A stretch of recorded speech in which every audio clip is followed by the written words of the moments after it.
Hello everybody, welcome. My name is Melissa Brace. I am at melissabrace.com. I am a psychic medium and energy frequency healer person, shamanic practices person, and lots of energy stuff. I'm also a hypnotist, so I do past life regressions, future life progressions, meet your guides and guardian angels, spirit hypnosis is what I call it. I'm a life coach, spiritual life coach, and many things throughout the years. So I thought I would tell a little bit of story about myself, since I am just starting to post on YouTube spiritual things, teaching, learning things. I will start at the beginning, but first I want to pull a card. I like to do that when I'm grounding or meditating, and starting in on a little meditation moment.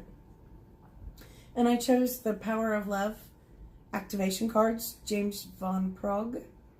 They're kind of simple cards that can give you an idea of what you can focus on, or what you can work on, or what you can be uplifted by today, or be aware of today. So I thought I would do that, and I was shuffling a little bit for a while here.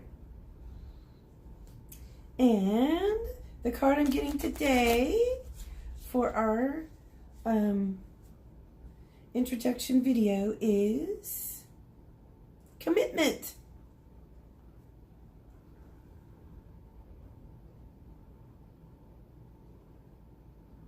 That's a neat one. I will say right now, I am committed to my divine path, my spiritual path. I always have been. Spent a lifetime on it. I've been a professional psychic medium for 25, 30 years, almost 30 years. And so I've been committed to that. Let me read the card, okay? You dedicate yourself to your beliefs wholeheartedly, knowing that love is the essence of your very being. Commitment. You dedicate yourself to your beliefs wholeheartedly, knowing that your love is the essence of your very being. I love that. That's true. Commitment. That's nice. It's kind of like a commitment to self, self-love. So I'll start at the beginning. I grew up in Oklahoma and was born in Oklahoma, born and raised, and kind of a small, mid-sized town in Oklahoma. And people always ask me, one of the first things they ask me is, how long have you known you be like this, or how did you get like this? I always say, well, my first recollection of anything multidimensional or spiritual or angelic would be when I was a little girl. I 4, 5, 6 years old. I don't know, maybe older, but I remember in that time period, every once in a while I would say, I have to go to bed. The lady wants to talk to me. And my parents, I don't know if I ever described the lady to them, but my parents would go, we do not know any little children that want to go to bed. All kids fight that, right? So I always had like a little date with the lady. And so at that time, in my mind, I remember thinking it was Glinda the Good Witch, because she was floaty and sparkly, and she was up off the ground, and she was very bright and colorful. Flowy, floating, sparkly. And I really did. I thought it was Glinda the Good Witch, and she would come.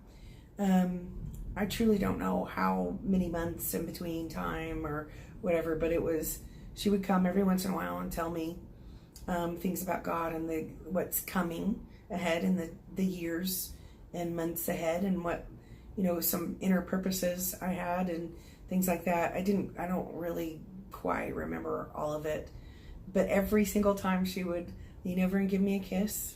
She would stand, far away, several feet away, not in my space or anything. Every time that she came and visited, she would say, God loves you, give me a kiss on the forehead, and say it will be a hard path, but it will be just fine.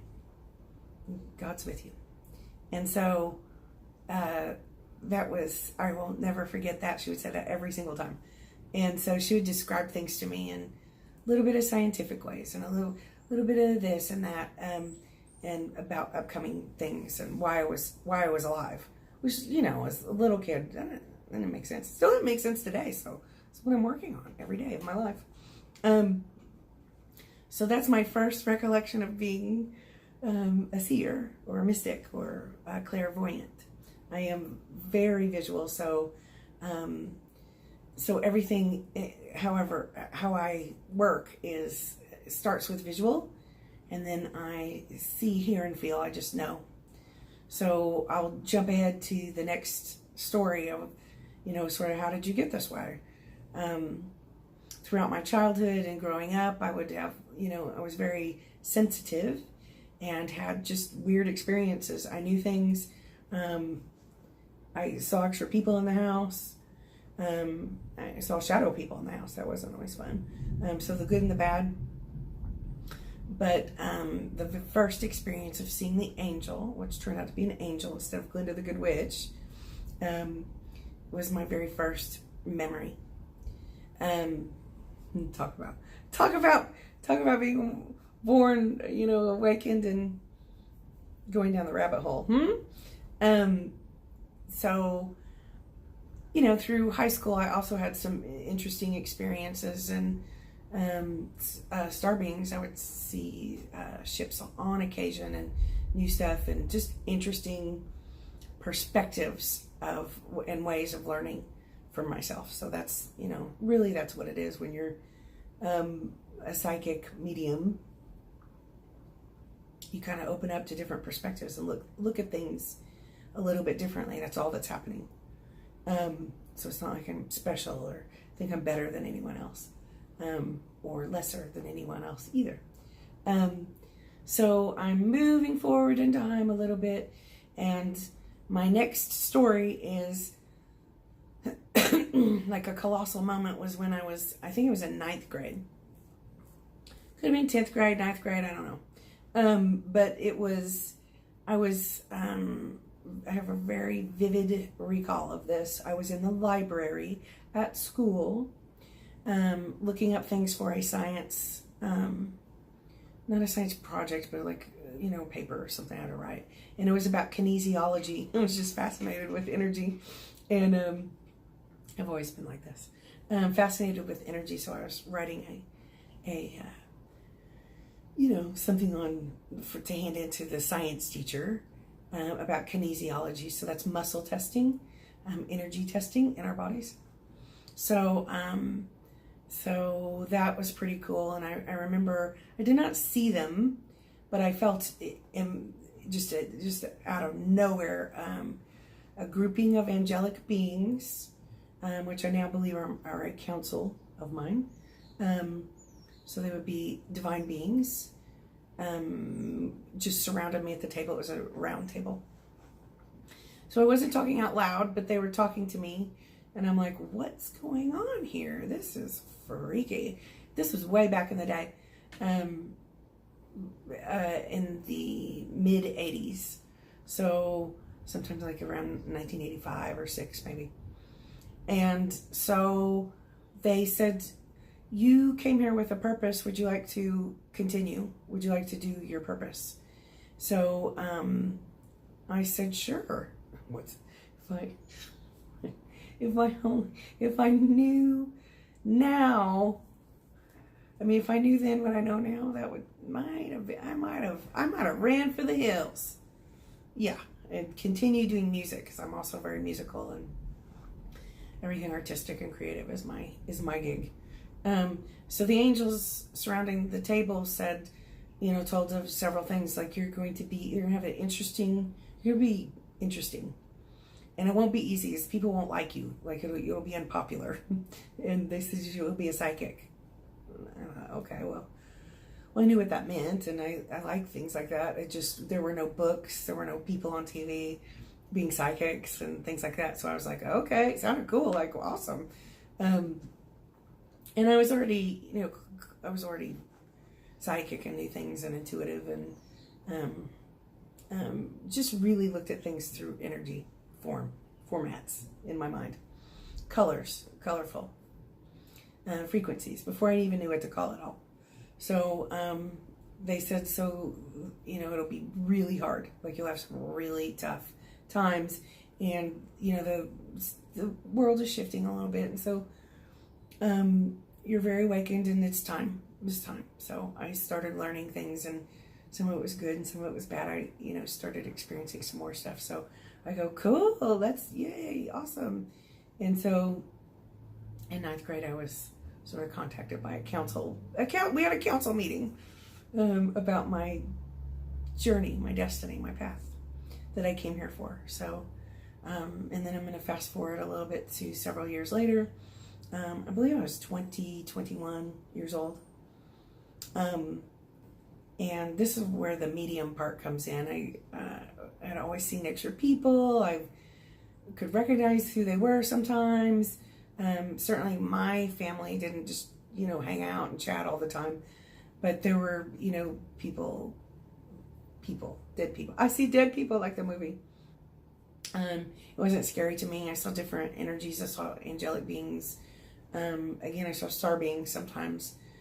They're peculiar looking sometimes. Or energy, they're just peculiar. They don't always look just like us. And so that really wasn't startling or bad. It just was. So it was really cool that my boyfriend, my favorite boyfriend, I always call him my favorite boyfriend at the time. He's my favorite boyfriend my entire life. Man, really, if there's another one, I am. Yay. I'll be excited to meet him someday. He was so nice. He would pull the TV in from the bedroom and put it right next to the TV in the living room. Like, he loved sports, and I don't know, he was pretty creative, but he always liked to watch sports in a certain, kind of show, and he would pull the TVs together, and it was back in the day of the VHS recorder, right? He would video record things like around Halloween about the paranormal and the ghosts. And then, of course, I love sharks. Like, I love the ocean things. I really don't want to go swimming in the ocean, but I love that kind of stuff. Like, I feel it. And so he would also record Shark Week, but he would record everything around Halloween, or if anything, he always knew. He was always very alert and aware and focused on me, what would make me happy and things like that. Again, he is, and remains my favorite boyfriend ever. He would record things about paranormal, but he would go, because he knew I was psychic, and we could telepathically hear each other sometimes. It was pretty cool. He didn't talk that much. People thought he was a little bit weird. He was super cute too. And I didn't talk that much in those days, but we could understand each other, and just always knew what each other were thinking. And so that was really neat, amazing connection. And he just didn't want to talk about psychic readings, psychic things, dead people, spirit. He just, not so much. But he always made sure I got to be who I came here to be, and my passions, my interests and stuff. And again, that was back in the day when there wasn't all that much on TV, and certainly most of it came on in Halloween, paranormal things and psychics and stuff like that. So he would record all of those things, and so then we would watch TV sometimes in the evenings, and we would be sitting there, and he would put on like the old school earphones, and he would watch baseball. That's where I learned to love the Cubs. That's where I just learned to love the Cubs, which I've always said all the years, like that streak will come to an end and they will win the World Series, and no one believed me. And then, so, you go Cubs, do it again. They did. They won the World Series a couple years ago, right? All that said, I dated this favorite boyfriend person for several years, 3, 4 years, who knows. And it was awesome. And one night, his brother and myself and the favorite boyfriend, we all went to watch some music. We did that a lot, musical, go have a beer and watch a band. And so we picked up the brother on the way, and we had a blast. We had fun, had a little drinking going on, a little dancing with chairs, things like that. And really, it truly was it was an awesome night. And his brother, who didn't really talk to me that much, grabbed me and he said, "Take care of my little brother." And we said, "Hey, do you want to go home? We're tired. We're going. Bye." And because we, picked him up, he said, No, man, I'll get a ride home." And he, grabbed me and said, "Take care of my little brother." He didn't really do stuff like that, so it was shocking. He's probably pretty 3 sheets to the wind, so I didn't really think about it. But that night he got murdered and was missing for a week and a half. And so he was missing. And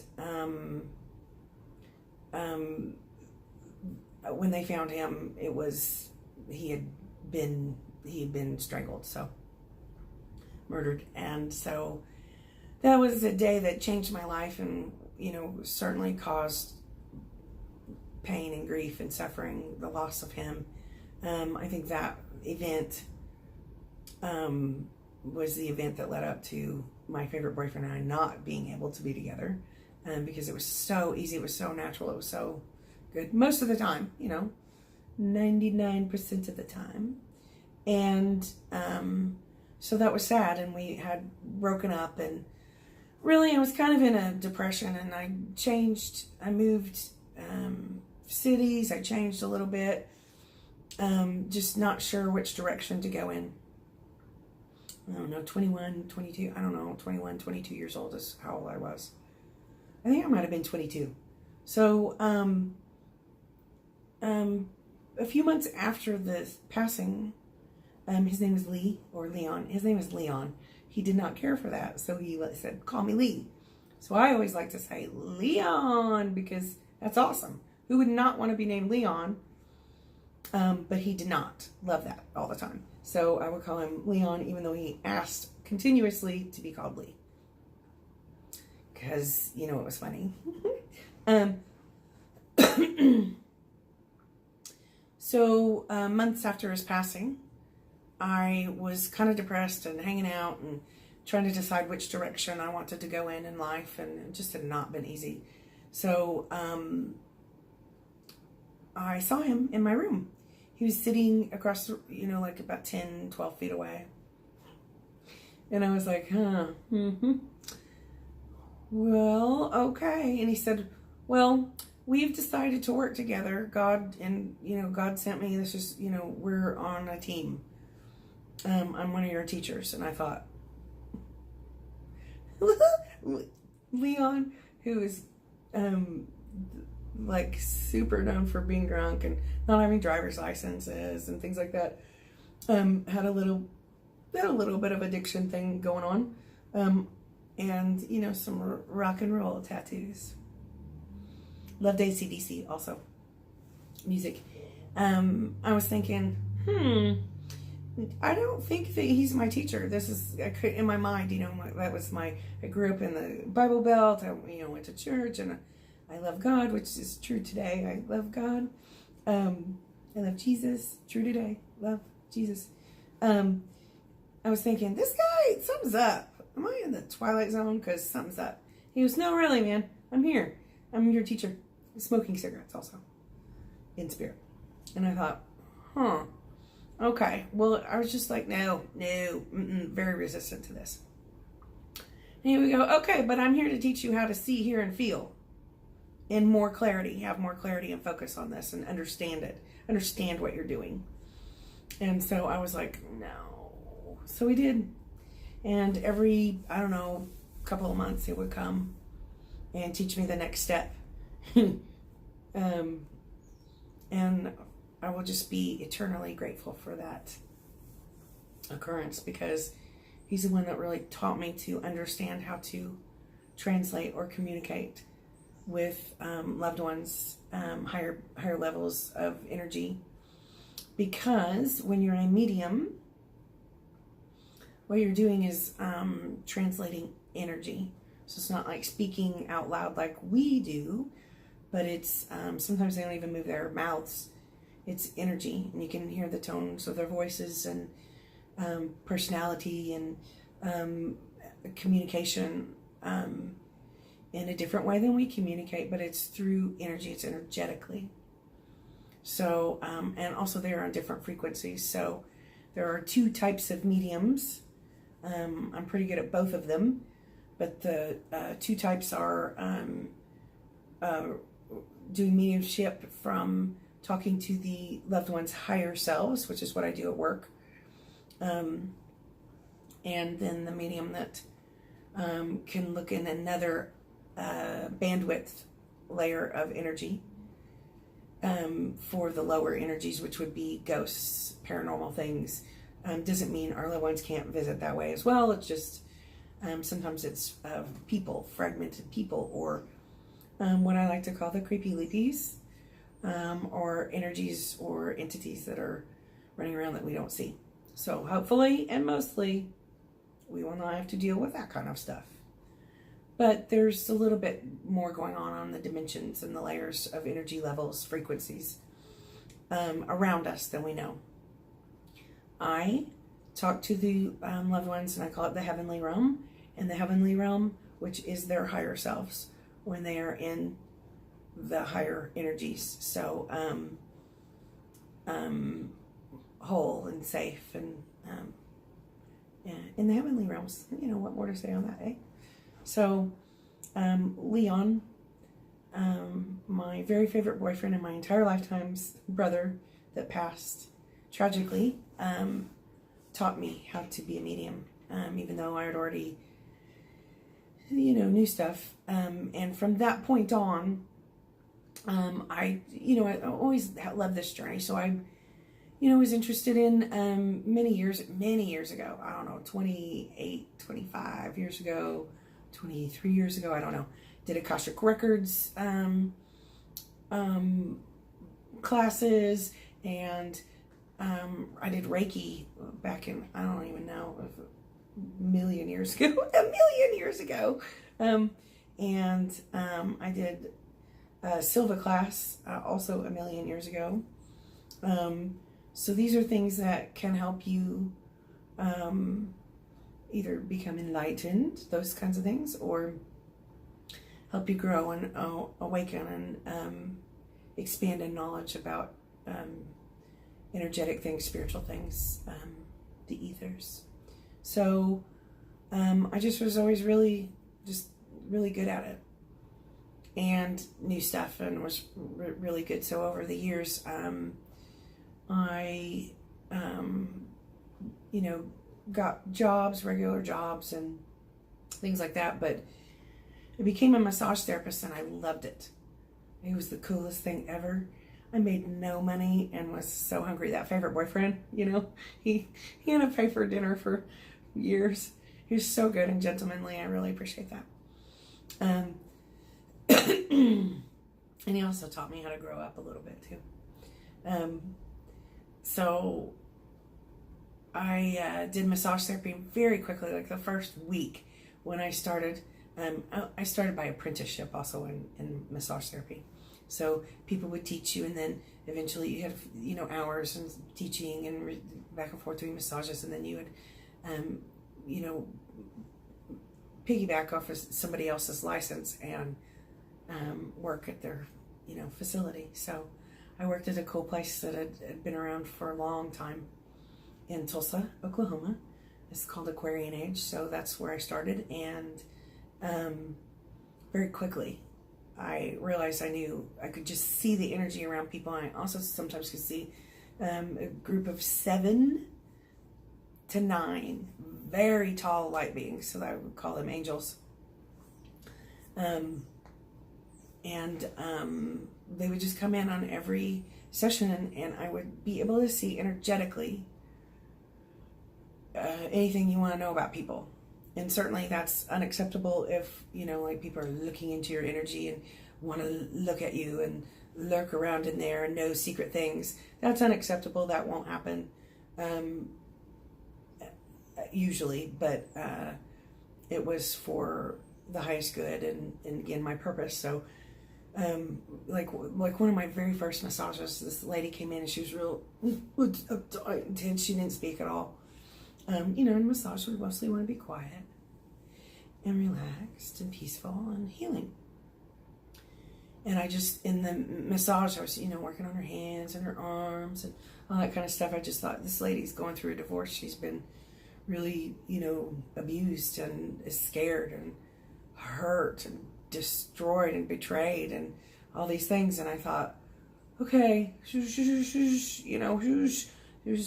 work on the shoulder muscles, like a little extra foot reflexology, rubber buns. I used to say, when people would go, what's your job? I go, I rub buns. It was so childlike and dorky. Yeah, that's how we roll. So I just knew a lot, and then angelic beings would come as well from the very beginning. And then people would ask me stuff, and I would always say, yeah, I'm psychic. And would try to throw a couple of cards, tarot cards or whatever, which I wasn't really good at because I received my information. In those days, it was through the crown chakra, and now it is more heart. But, I could just feel it coming in this way. And you can always test and tell whether it is light or the truth. So people would call me and say, hey, you help so-and-so. Am I going to have a girlfriend or get married this year?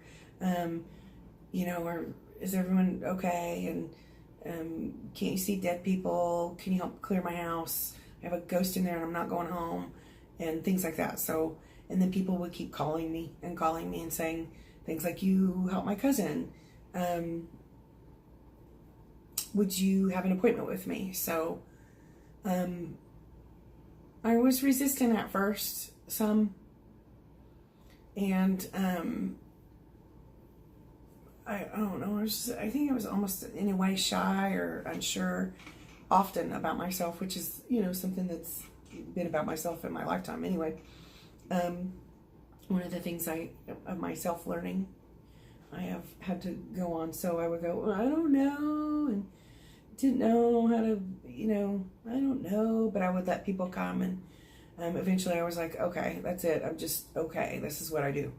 So people didn't know, and I worked at an awesome salon later, spa, and I was the massage therapist, or the main massage therapist, and hair, nails, skin care, massage, it's a spa. And so no one knew if I was having a psychic reading or a massage come in that day, because I would go in back to my office and everything. It was awesome. And so that's my beginnings of my career. It didn't mean it to happen. I didn't have a webpage. I didn't have cards. I didn't tell anybody. Just people kept calling.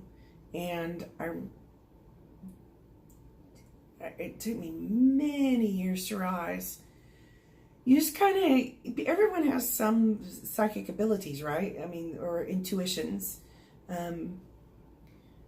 You don't need, not everyone likes to use the word psychic. I just always did because people heard it, and whether they liked it or not, whether they were judgmental or not, they knew what it was. And so so now it's changed a little bit to intuitive and sensitive and clairvoyant and all that kind of stuff. But I mainly would just call myself a psychic, medium, mystic, seer, whatever. To define everybody or their jobs or people is not really all that wise, but that's what I became known as for many years. I mean, I would talk to angels, so messages would come from angels, loved ones, and I just knew things and had visions and visuals. So so that's the beginnings. That's the beginning of my life and how I became who I am today. And why I do my work, and it has always been my mission in the world to do the highest good, and I always say divine will. So that's my prayer every day. I've been, again, cranky and resistant and off track a little bit here and there in my own healing. So I'm like, a little bit mad at stuff here and there, but that is my prayer every day. To do only the highest good, only help people. And learn and grow myself on my path as well. So that's the beginning of my story, and we'll fast forward just a little bit, a teeny tiny bit. So did that for many years. I lived in Tulsa for almost 18 years, and I was targeted there for a really long time, so that was really uncomfortable. Like, people would break in my house, and trolls, and gang stalking, and really quite horrible crime, very traumatizing. So that was very icky, but they call it targeting, or targeted individual.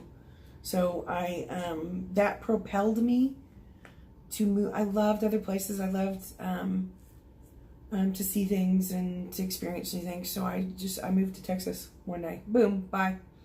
And I moved to San Antonio. I really like Austin.